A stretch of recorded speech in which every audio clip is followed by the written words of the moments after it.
Hello and welcome to Health Solutions with Sean and Janet Needham, where Team Needham discusses everything healthcare. I am your host, Sean Needham, along with my wonderful wife, who will be interviewing David Mykel today. We'll get into that a little bit later.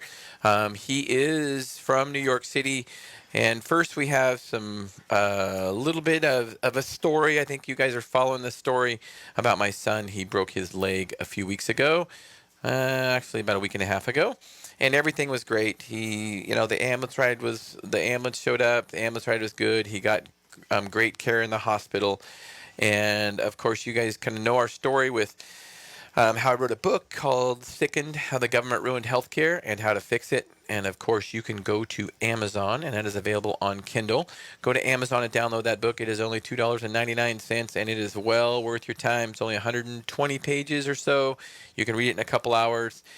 And it will really give you some insight about some solutions into our expensive healthcare system and put you in charge, put consumers in charge. There's a 6-step solution on how to fix healthcare.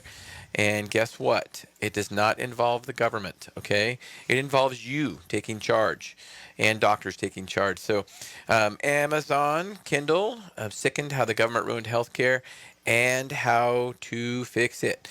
So I was surprised we got the hospital bill so soon. Usually it can take weeks or even months, and so I was impressed with that. That's good. Here's the first thing I remind you guys when it comes to hospital bills. Okay, first of all, a little bit more about our history. Janet and I do not have traditional healthcare insurance. We don't believe in it. I honestly believe it is a scam. I honestly believe it is a ripoff. I honestly believe it is what makes healthcare expensive, okay? So I don't believe in it. I have something different. We have Christian healthcare ministries.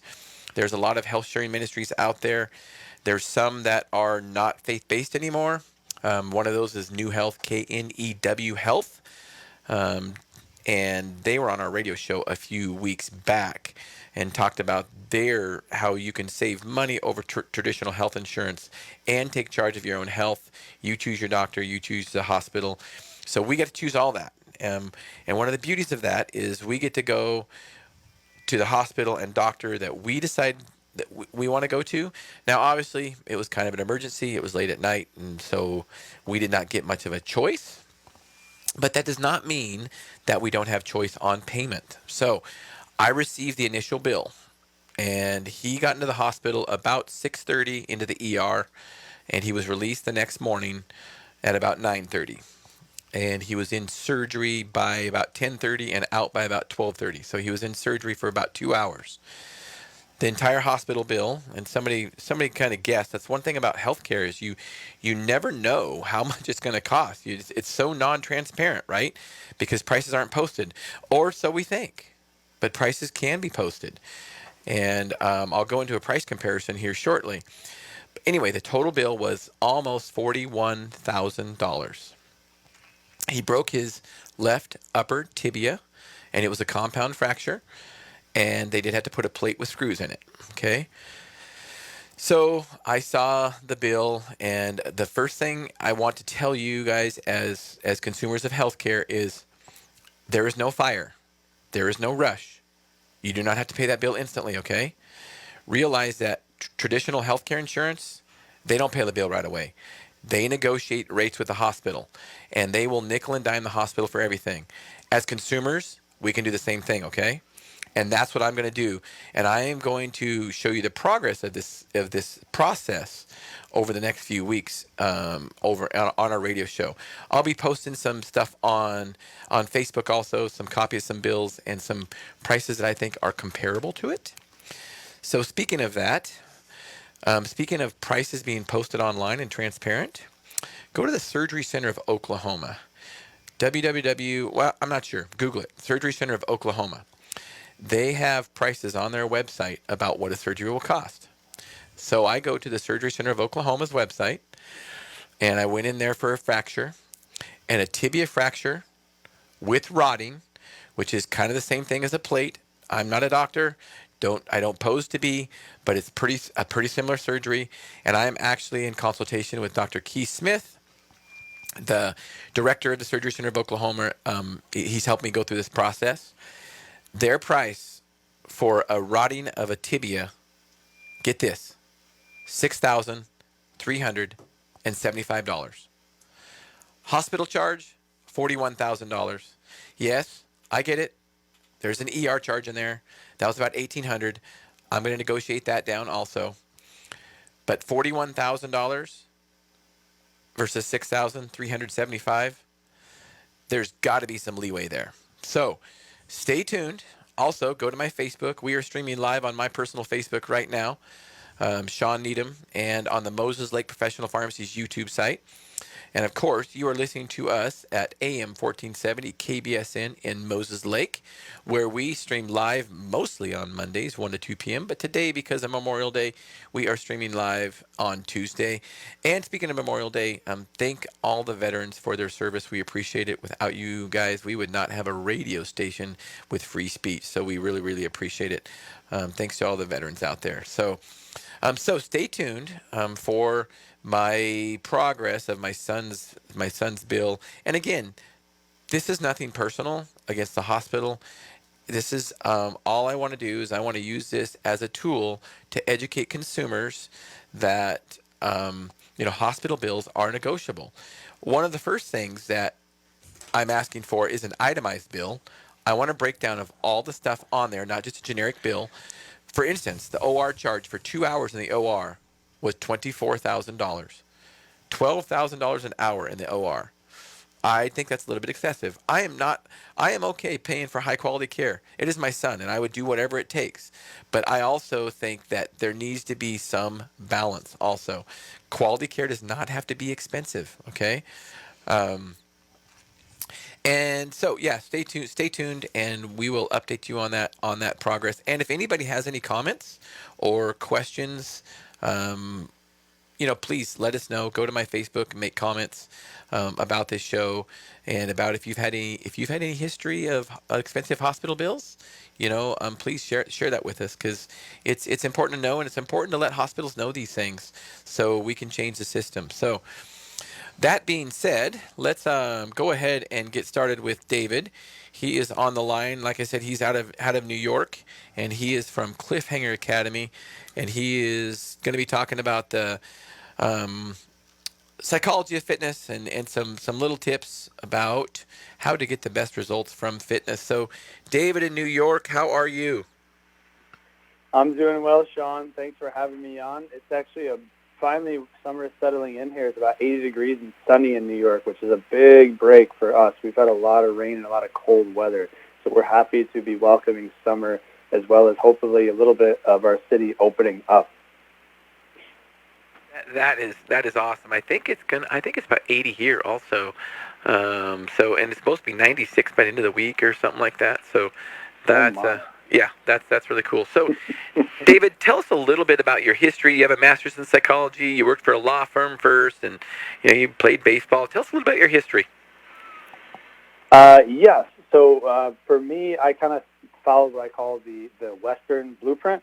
Um, I went to high school. Was one of the top recruited baseball players in New York State for high school. So then, of course, the next big step is you go to college. Division I scholarship athlete in college. Was going pre-med at first until I kind of found out about what psychology was all about. And then my senior year, I blew out my knee, and no one wants a catcher with a bad knee, especially at 21 years old. So all the scouts stopped calling, and all the camps stopped inviting me. And so I had to figure out what the next thing was. And, of course, the Western blueprint says go to grad school. So I go to grad school. And then I actually finally fall in love with school. I was a good student in college, but I wasn't really passionate about it. And then I found this thing called litigation psychology that I became very passionate about. And so I dedicated the next 13 years of my life to becoming a litigation psychologist, which was amazing. I loved my job for a very long time. I loved my career. I was very good at it. It paid very well. And it set me up for all the dressings of what Western society tells us that will make us happy. Get the title, get the bank account, get the six-figure salary, get the girl, get the car, get the corner office, fame, fortune, all that great stuff. And then I realized early on in my life, around 29, that wasn't true. that none of that stuff made me happy. I got to a point where I had all this stuff, but then the things that actually mattered to me started falling apart. So my grandmother got diagnosed with terminal cancer. She helped raise me. So she's like a mother figure to me. My parents were getting divorced, and the girl of my dreams, that relationship was falling apart. So that that started me on a journey to really understand what was important to me. And I ended up January 1st, 2010, so new month, new year, new decade. I quit my job, sold all my stuff at what would have been the height of my career as a litigation psychologist, and I decided that I was going to go live in the mountains and then travel the world and volunteer, trying to help my friend's charity, Hope for the Silent Voices, eradicate sex trafficking in Asia and, of course, in the U.S. Not sure how much more I can go on for a little bit longer, Sean. Not for how deep you want to go. Just right off the bat. No, that's a great story, and I'll bet you've got some really really interesting stories about how psychology of litigation. I'm sure that you helped a bunch of attorneys for sure because I've got a friend that's an attorney, and the psychology of somebody on the witness stand is so important. Yes, yes, that's what we did. We did things like that. Like I worked on multi-million, billion-dollar cases. A lot of cases that were definitely in the public eye. Actually, I found out about maybe 6 months ago or so that I was actually famous. I'm on Netflix. There's a documentary called The Staircase, which if you guys have seen that, it was a case. This was a while ago. I can talk about it now. So the first part of my career is I worked on capital murder cases, and I worked on the defense side. So I worked with the bad guys. The bad guys, we'll call them. And so the guy that I was working for, not going too much into it, he was a world-renowned writer, got accused of killing his wife. It turns out he may have killed two people in a similar fashion like this.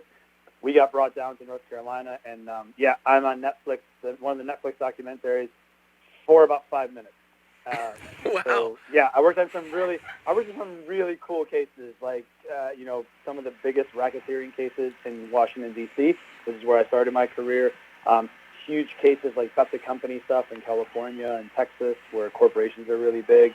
Sent a priest to jail was one of my favorite cases that kind of warmed my heart. A priest accused of sexual abuse to a parishioner who was a boy, and we got him sent to jail. That was really cool. Some really cool cases. Like I said, I loved my career. Was amazing. I loved it for a very, very, very long time.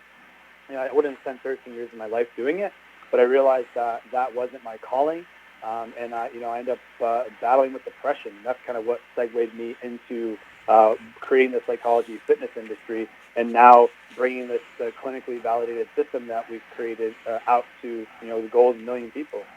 That's awesome. I appreciate that story. I love a background like that. So, Janet, I'm going to let you take over and ask David some questions. Welcome to the show, David. It's a pleasure to have you on. Thank you, Janet. Really curious because when I looked at your site this morning before you came on the show, it had all kinds of motivational things for your followers, which I've loved reading. But one of the things that I touched on is that the psychology of fitness is truly important because there's still such a problem in our country with cardiovascular disease and obesity. So tell us why I know you have training in psychology, but tell us how that got joined together besides just you starting a company. I mean, how did you get to the point of where you are with your company? Yeah. So just a quick kind of semantic, just to address. It's not the psychology of fitness. It's actually psychology fitness. Psychology of fitness is already out there, and it's been something that's been around for a while. Of why people kind of want to engage in exercise. This one is psychology fitness. So they're actually taking the best of both worlds and combining them, not letting them be this disparate industries that have existed on their own for a very, very long time. It's actually bringing them together because that our brain and body is connected through the reticular activating system, the RAS, that set of neural pathways that runs down the front of the spine. Just to put that out there, just so everyone understands, because I want everyone to understand what we're doing is something completely different than's been out there. And so, yes, great question, Janet. So this started, and this is kind of almost where I left off with the depression thing. So I traveled the world for 3 years. I tried to start what I thought was the first iteration of CliffHanger Academy when I was living in Sydney, Australia. And I tried to work with the Aboriginal youth and giving them kind of a cathartic outlet in order to curb this behavior that they were kind of driven into because of the societal pressures and the way that the Australian government and things were set up for them, where the Aboriginal, just like our native culture, the Aboriginal culture struggles with drug and alcohol addiction, and then of course there's a lot more that's going on. They don't have the correct public figures and their role models, and so I started this. What I wanted to do was grab the kids and put them in a Muay Thai program, which is Thai boxing, kicking, punching, knees and elbows, and use that as a cathartic outlet for them, but also to start teaching them, how to actually navigate these feelings that they have, but using fitness. And so that's why we call it psychology fitness, because it's all about the mental part of it, but it's definitely a psychology-first program. Awesome. David, Yeah. hold that thought. We got to go to a commercial break. Hold that thought. That's a good transition point. Hold that thought, and we'll be back in a couple minutes.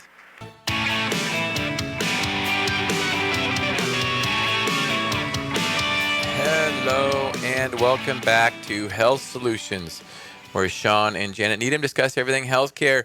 We are streaming live today, Tuesday, and also catch us live on every Thursday. We've added a second episode, weekly episode, where on Thursday, 8 a.m. we stream live. So catch us there too. Always different topics. Also, let you know, we do archive these episodes on our podcast forums, iHeart, SoundCloud, iTunes, Google Playlists, all your favorite podcasts episodes. You can catch us there too. So if you missed us the first segment, we have David Mykel from CliffHanger Academy out of New York City. He was talking about how he started his initial program with the Aboriginal group. David, go ahead. Yeah, thank you, Sean. So things didn't work out with visas over there, so I came back to the U.S. and I was trying to transition careers at the time, and really wasn't having my, I was getting rejection letter after rejection letter after rejection letter until I got asked to then take what would be the my next my still going back to my old career as a litigation psychologist, to take over a company, a multi-million-dollar company, which would have been amazing. So again, here I go again, back in the Western societal blueprint. Give me the money, the title, the job, all the things. I live in New York City, my own apartment, car, all the great things you want. And I actually fell into depression. And that's kind of where I started CliffHanger Academy for real, where I had a real why tied to it. I'll never forget, it was winter, about 2 years into my career. I was waiting on the train platform. And I remember just looking down the tracks, and, everything's blanketed in white. And at that point, I was just so unhappy with everything. I was, completely, now looking back, amygdala driven, and didn't realize that how unhappy I really was, even though I had all the things that you would possibly want: the car, the apartment, the girl, the salary, the title, the corner office, taking over a multi-million-dollar company, traveling the world, living in New York City, like incredible family who loves me, everything you could possibly think of you would want on paper. And then inside, I felt like I was this stoic individual from the outside, but I was hollow on the inside. And I remember I thought about taking my life that day and stepping just in front of the train and thinking how easy that would be to just end it all, end the suffering, end the pain that I've been going through for months at that point. And then I started to just take into consideration, the reason why I didn't do it, and the only reason why I do it is because I wouldn't do that to my mother. That's the only reason that I didn't do it. That's a great reason. Other than that, yeah, I'm an only child. I love my mother to death. I have one of the most incredible mothers in the world, and I just refused to do that to her. Otherwise, I was completely fine with it. And then I decided that, okay, you got to take this seriously, because something is really wrong with your brain, and let's rewire that thing. And so what I did is I took the 20-plus years in psychology that I've been training in, and about a decade plus in neuroscience, and 25 years in sports, particularly action sports and high-level sports, and I started combining them to figure out some kind of system and way I could heal myself. And then once I healed myself from the depression, I started doing this with friends and family in my life and started seeing these huge breakthroughs with people, but particularly breakthroughs when we were using extreme sports, because you have this kind of fear-inducing moments when you're out in the ocean, or you're hanging off the side of a rock, or you're about to get punched in the face when you're playing Muay Thai, and your neurochemistry is completely different in these moments, these flow states that kick in. And I figured out a way, which we now call our Sci-Fi system, PSY-FI system, that if you follow these steps, boom, boom, boom, boom, boom, you get this result over 98% of the time, and you have this clarity, this perspective, and now these tactics to actually tackle your problem, which like previous psychology and psychotherapy and cognitive behavioral psychology, all the stuff I believe in, and I believe in therapy and medication in the right instances, but it's not something you should be doing the rest of your life. Like, you should be doing like therapy only when you need it, and then you get to a place where you can sustain yourself. You have enough agency to do this on your own, and that's what Psychology Fitness started. And you know, that was about 4 years ago. I beta tested it for about a year and a half, and then finally launched it. And now we've had almost 1,000 people come through the program, and Wow. our effectiveness rate is north of 98%. Amazing. So I noticed that you have 4 Ps in this program. So if you would dissect that and explain that to us, what the 4 Ps stand for in your program. Yes, absolutely. So our 4 Ps is what our Sci-Fi system consists of. The first P is problem, physiology, psychology, and then perspective. And then when you break that down, like, you know, the basis of any change program, whether it's a 12-step program, whether it's someone you're going to, a therapist with you're going to, even a doctor that you're dealing with, is identify the problem. You got to know what the hell you're dealing with first. Right. Because you may think it's one thing, but after going into a deep dive, which is what we do as part of our sessions, it turns out it has nothing to do with the fact that you think your boss is like condemning you. It actually has to do with your feelings of unworthiness. So you got to identify the problem first. Next, we activate your physiology. So this is where the fun part comes in. One of our founding principles is that if it's not fun, we don't do it. Yay. Yes. There's a behavior change and personal development and all that kind of stuff is hard enough. Like, we don't need any more hard things to take into our lives. Like as the Buddha said, life is suffering. Like, we got enough of that. Let's do some fun stuff and make this really, really fun. And so this is where we have our clients pick from, you know, either regular fitness, like a HIIT-inspired workout, Muay Thai, rock climbing, snowboarding, surfing, or Thai boxing. And we bring them through a really hard workout. And so in that workout, though, we're changing their physiology. So after a workout, we all feel better. It doesn't matter if it's a bit of a run or like a hardcore class. You feel better. Now, the reason you feel better is because from a neurochemical standpoint, you've just doped yourself up with serotonin, dopamine, anandamide, oxytocin, adrenaline, endorphins, and all these other, and a list of other ones. Right. So you feel amazing. So now your physiology has been effectively changed at a cellular level. And because of that physiological change, this is where the third P comes in, is your psychology has to change. Your brain is literally rewired from a neurochemical standpoint. Now, the good news and bad news of that is that you don't want to make a decision, I call it high. Like, you don't want to make a life-changing decision while you're all doped up on these neurochemicals. It's like you wouldn't want to if you were drunk or anything else. Right. So we got to have your perspective change. And this is where our breath work and meditation comes in. And once we go through that sequence, your perspective has now gone from, you know, fight or flight, super narrow, got the blinders on, to this problem that we're trying to solve, to now your perspective is like 180 degrees. And now we have a chance to actually tackle this problem, see what it really is, take that physiological change and how your body and brain feel effectively different than when you started, and then come up with tools and tactics that are based in hard science to overcome that frustration or challenge. So speaking of breath work, David, go into a little bit about the brain-body breath that you talk about. Yes. So I am, just like you guys, I'm a lover of science. I'm a psychologist. I'm a hard science guy. And so we call this our B3 methodology. This is the brain, the body, and the breath. Now, all of us who are living and trying to perform at our highest level, we call on these three things together all day, every day, to effectively perform at a high level together. Now, the problem is that we don't train the brain, the body, the breath together. We train them independently. You know, we train our brain, we go to work, we go to workshops, we sit in front of a computer, we read books. We're sedentary most of the time. We train our bodies by going to the gym, going on runs and stuff like that, and we typically want to tune out. That's kind of like our escape mechanism on a daily basis, to go to the gym or go for a run and tune out. So your brain's not even involved at all. And then our breath is completely involuntary, so most of us don't even think about it. So my contention is, how can you call on three things to perform at a high level together when you train them separately? It doesn't work that way. And this is where we call it our train like you play philosophy. We're going to train these three things together in a very specific sequence, so that way when you go to call on them tomorrow, next week, next month, together, they understand what it's like to be together, and they know how to give you your highest result delivered.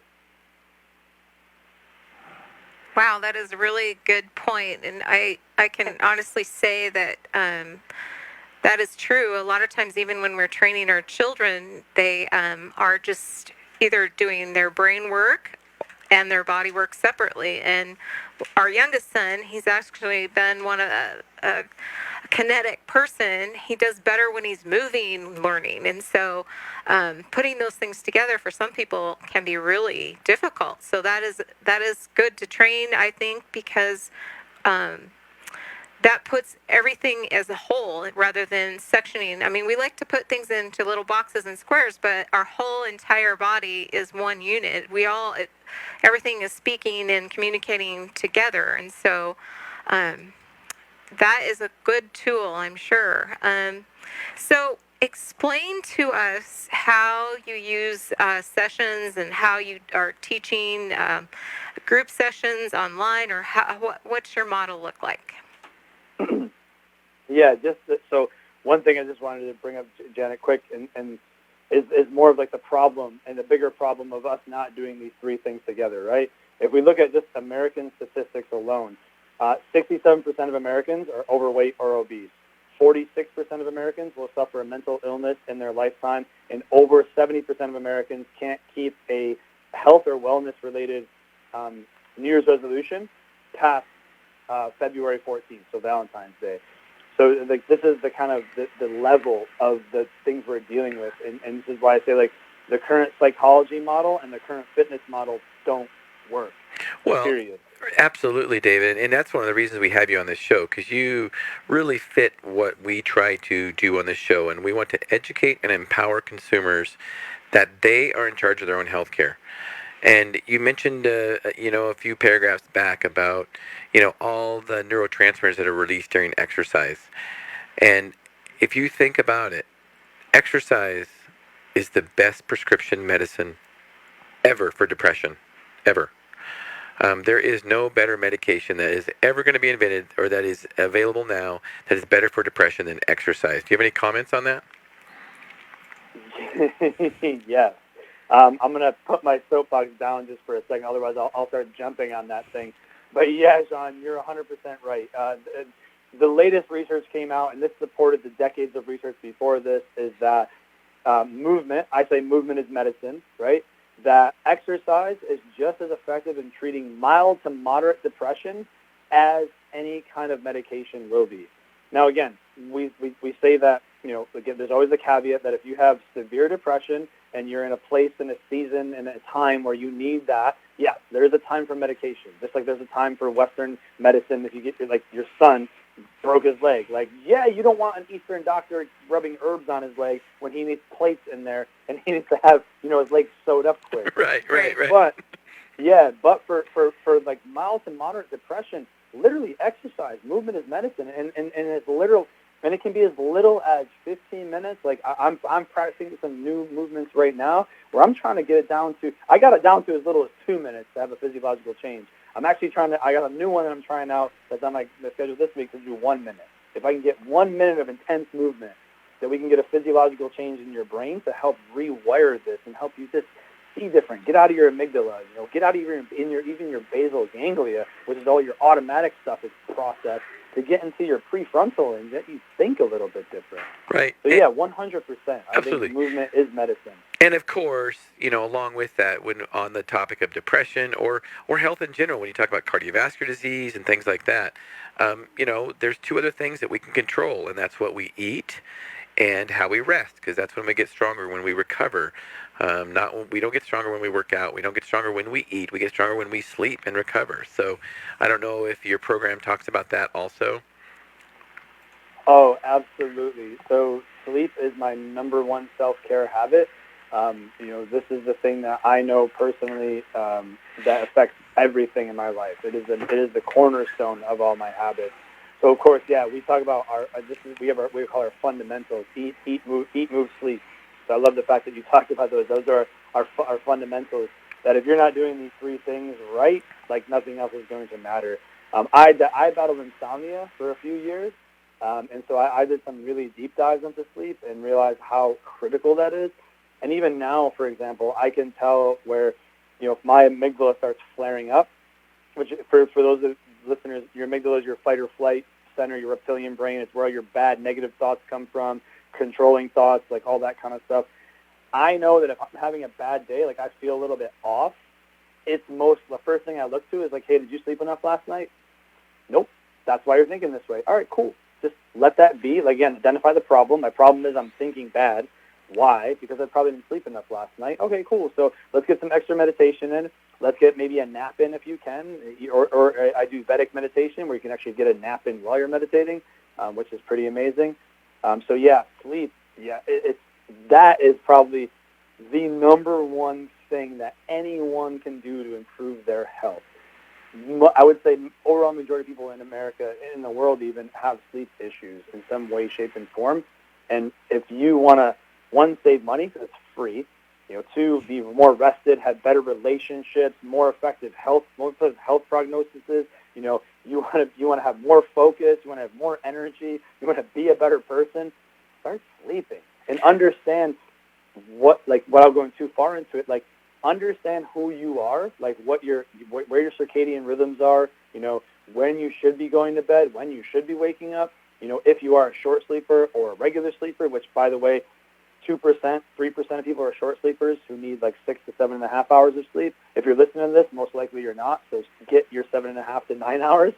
And yeah, figure out we talk about what animal you are, to see, like, I'm a wolf, I'm a night person, so I go to bed around 12 to 2 a.m. But like some people, they want to get up early. So you got to know, do your homework, figure that out too, like when you should be getting up. Because a lot of people just don't know. And again, that first P, the problem. You don't know what problem you're trying to solve. That's right. Well, I prefer about 10 hours of sleep a day. That does include about a 2-hour nap. So I hope that's okay. But yeah, it depends. Are you doing a full 2-hour nap? no, not always. But sometimes Okay. it makes me recover well. I mean, I exercise anywhere from 12 to 15 hours a week, pretty hardcore. So I do need extra rest to recover. Yeah. Yeah, that's amazing. Like, and I would say this is actually one of the biggest hacks that Silicon Valley people have known for a long time, and now it's starting to, like, we're getting rid of the stigma of it being lazy, of taking a nap. Napping is a power tool. Oh my gosh! Like I do like about a 10 to 15 minute one, because you want to be careful. Like, you don't want to. For you, Sean, you're going into you're getting a full circadian rhythm, or first circadian cycle in, so that's actually really good. A full REM cycle.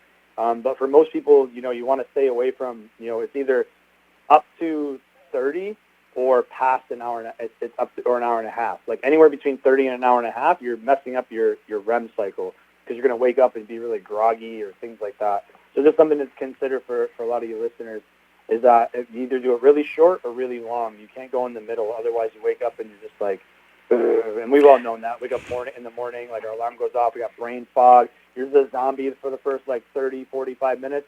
Yeah, you woke up in the middle of a REM cycle. It has nothing to do with you being bad sleep or having bad sleep. You just woke up in the middle of the REM cycle at the wrong time. So a lot of the stuff that we talk about is literally timing. A lot of it comes down to timing. Know when to work out. Know when to sleep. When to breathe.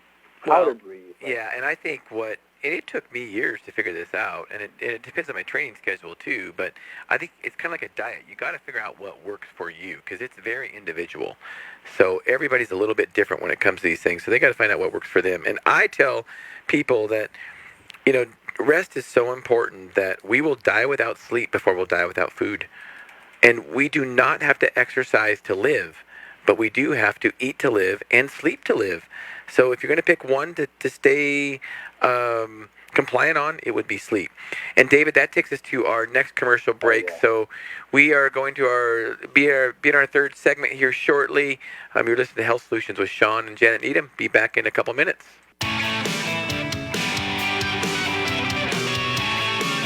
Hello, and welcome back to our third and final segment of Health Solutions with Sean and Janet Needham. So if you missed our first two segments, we have David Mykel from CliffHanger Academy, and we are diving deep into psychology fitness today. And David, go ahead. I am so good about getting on tangents with sleep and all that kind of stuff, and I appreciate you letting me do that. And you were talking about a little bit about your program when it comes to training online and group sessions and all that. Go ahead and go into that. Yes. So, with COVID hitting, we've actually pivoted to a lot of different online programs, which has been great. We're just getting ready to. We launched a customized program for one-on-one. We have our mindset coaching program. We're currently putting a subscription program together and a group coaching program as well. But this is basically bringing all the tenets of psychology and fitness together. Like I said, from my background, I got 20 plus years in both psychology and fitness at a really high level. And so what I've done is taken the best of psychology, the best of neuroscience, the best of fitness, and put it all into this one program so that what you're doing is essentially you're getting what we call like a 5 or 6 in 1. You're getting I don't like to say it, but a life coach, you're getting a psychologist, you're getting a neuroscientist, you're getting an accountability coach, you're getting a personal trainer, you're getting a breath coach, you're getting a meditation coach, all in one. So instead of having to go see 5 people, 6 people, spending hundreds if not thousands of dollars over the course of 5 to 10 hours a week, you get one session, 75 minutes for one-on-one, and you're getting all that into one package basically. And the beauty of it is that you're getting it in a way that we said that's fun. 3 founding principles of CliffHanger Academy are: 1, we create a safe space for you, physically, mentally, and emotionally. We meet you wherever you are, physically, mentally, and emotionally. And then we make sure that whatever we're doing is fun. So instead of in this kind of adversarial relationship that we usually have, speaking across a house to a psychologist, I'm side to side with you. We're rock climbing. We're hitting pads. We're Thai boxing. Like, we're doing even our group fitness classes where we have 20, 30 people per class showing up for.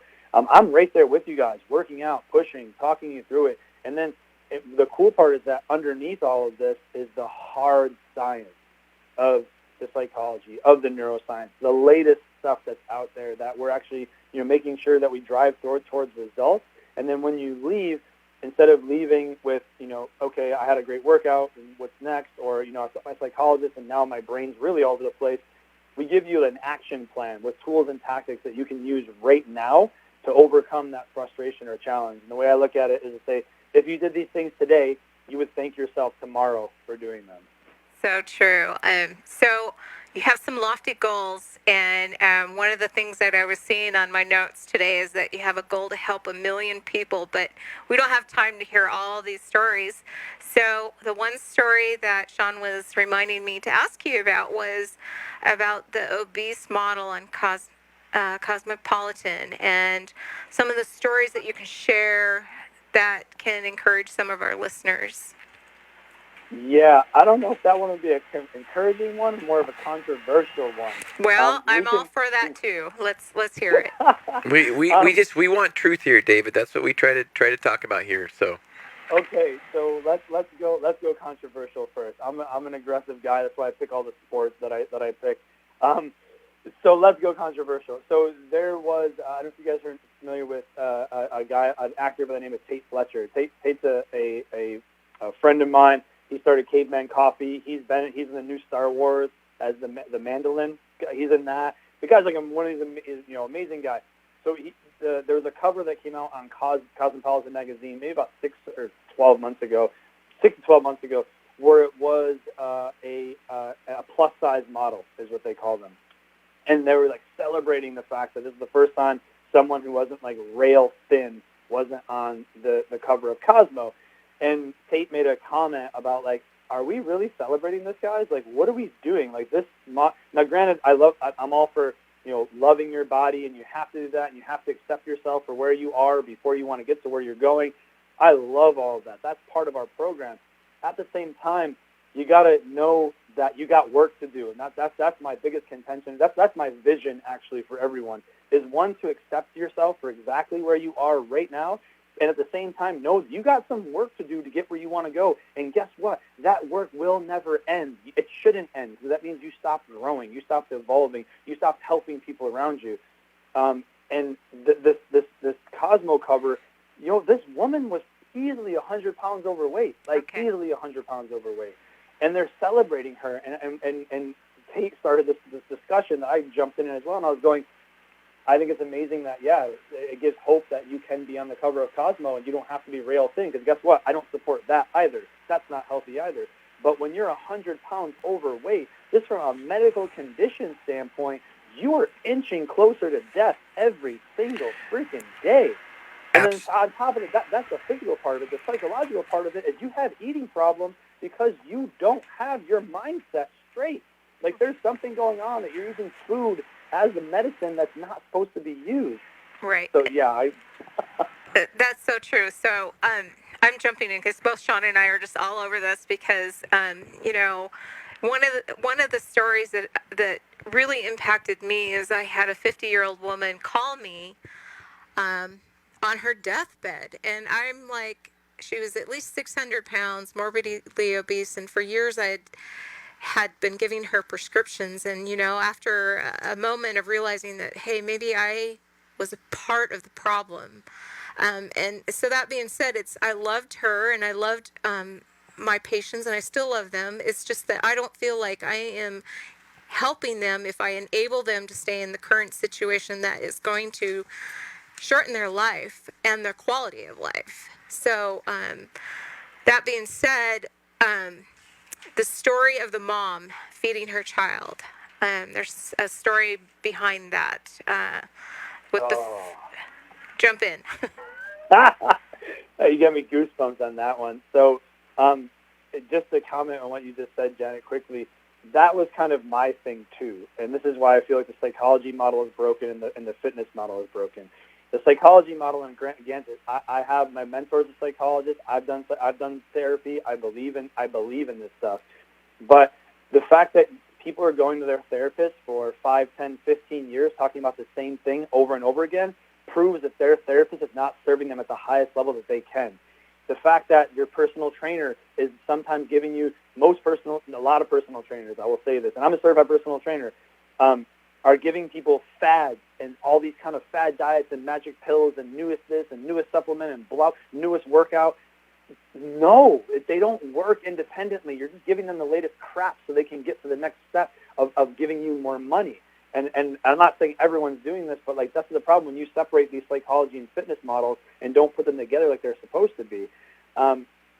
So one of my good friends had a nonprofit. They rolled it into another nonprofit to basically bring nutrition to inner city kids, at-risk inner city youth based in New York City.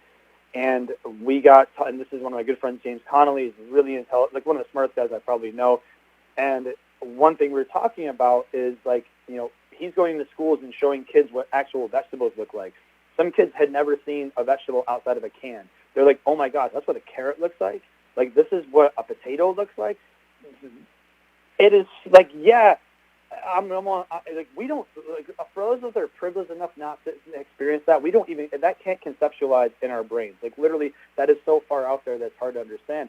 But what James was telling me is when you think about why certain demographic children are dealing with obesity and diabetes and certain things at an early age, it's because they're given the wrong food. And why are they given the wrong food? One is education. Education solves most issues. But the second thing that I never considered is that this mom who's giving their kid a can of Coke or a small bag of Doritos isn't giving it to their child because they want them to be fat. They're giving it to their child because they love them. They're giving it to their child because that brings a smile to the child's face, right? They're giving it to the child because that's what was given to them as they were children. And now we know from a biological level, the reason why that smile is going across kids' faces is because he's getting doped up on sugar, and then also he's getting all these like unhealthy fats and all this other kind of stuff.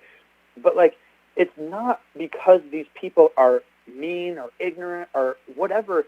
They're actually giving this food to their kids out of love. And I will say that I'm not going to curse because but like, what the F are we doing as a society? Where this is, we've conditioned people through marketing and branding that this is okay. Freaking Coke, I know Coke did a campaign that was based around love. Right. You Absolutely. devils! Like seriously, like what are you doing? You're hitting the nail on the head, especially with this show, because what we need to do is we need to educate and empower consumers that they are in charge of their health. And I'm so glad that you were able to talk to us about this today, David. And just a little bit of segue onto this is that, you know, the most dangerous thing we do as Americans every day is to be overweight. You know, we talked about weight and obesity and celebrating that, but that's not something to be celebrated. More people die of cardiovascular disease in this country than anything else. And what we're doing with the typical medical model, giving people high blood pressure medications, giving people high cholesterol medications to decrease cardiovascular risk, it's not working. So we've got to do something different. Okay, David, you've got about 30 seconds to sum everything up. Sorry I didn't give you much time, but how do we get a hold of you, and what's your words of wisdom? Thanks, David. Yeah, so we are CliffHanger Academy all over the internet. We're the only one. Psychology, fitness, what I want everyone to be thinking about is that your brain and body and breath need to be trained together to be highly effective. If you want to get to the next level, it doesn't matter if you know, I've helped people lose weight. I've helped people repair their marriages. I've helped people get their dream job. I've helped people quit their terrible jobs. I've helped people rewire their brain literally from a scientific level and not have to take depression medication, even though it was sitting in their cabinet waiting for her. If you continue doing the things that you're doing and subscribing to the current psychology, fitness, and medical models that we have out there, you are going to be one of these statistics that we talked about earlier. 2/3 are going to be overweight and obese, which literally inches you to death. You're shaving off 7 to 10 years of your life by being overweight. Absolutely. And from a psychology level, you have almost a 50% chance of dealing with a mental illness in your lifetime. Love it, David. Thank you so much. We'll be in touch.